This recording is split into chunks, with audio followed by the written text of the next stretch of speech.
ഇത് അറബിക് മാസം ജുമാദൽ ഊലയാണ്. അടുത്ത മാസത്തിൻ്റെ പേര് ഏറ്റവും ശരിയായ രൂപത്തിൽ പറയേണ്ടത് ജുമാദൽ ആഖിറ എന്നാണ്. ജുമാദൽ ഊലയിലാണ് മഹാനരായ ഷെയ്ഖ് റിഫായി തങ്ങളുടെ വഫാത്ത് സംഭവിക്കുന്നത്. ഹുസൈൻ റളിയല്ലാഹുവിലേക്കാണ് റിഫായി തങ്ങളുടെ പിതൃപരമ്പര സന്ധിക്കുന്നത്. നിരവധി കറാമത്തുകൾക്കുടമയാണ് മഹാനരായ ഷെയ്ഖ് റിഫായി തങ്ങൾ.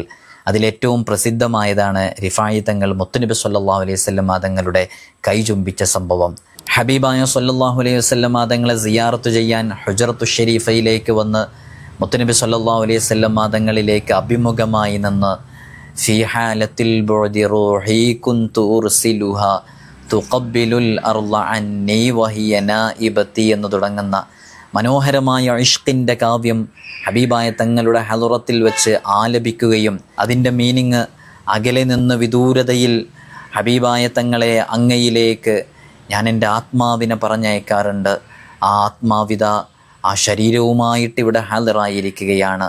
ഫംദുദ് യമീനക്, അതുകൊണ്ട് അങ്ങയുടെ തിരുകരം നീട്ടണം എന്ന് പറയുകയും ആ കാവ്യമാലപിക്കലോടുകൂടെ മുത്തുനബി സല്ലല്ലാഹു അലൈഹി വസല്ലം തങ്ങളുടെ കരം ചുംബിക്കാൻ ഷെയ്ഖ് റിഫായി തങ്ങൾക്ക് തൗഫീഖ് ലഭിക്കുകയും അവിടെ ഒരുമിച്ച് കൂടി ആയിരങ്ങൾ അതിന് സാക്ഷിയാകുകയും ചെയ്തു.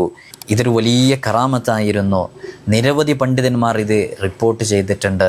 ആ ഷെയ്ഖ് റിഫായി തങ്ങളുടെ വഫാത്ത് സംഭവിച്ചത് ഹിജ്റ 570 ജുമാദൽ ഊല 12 ഇമാം ഷാറാനി റഹ്മത്തുള്ളാഹി അലൈഹി രേഖപ്പെടുത്തി വെച്ചിട്ടുണ്ട്.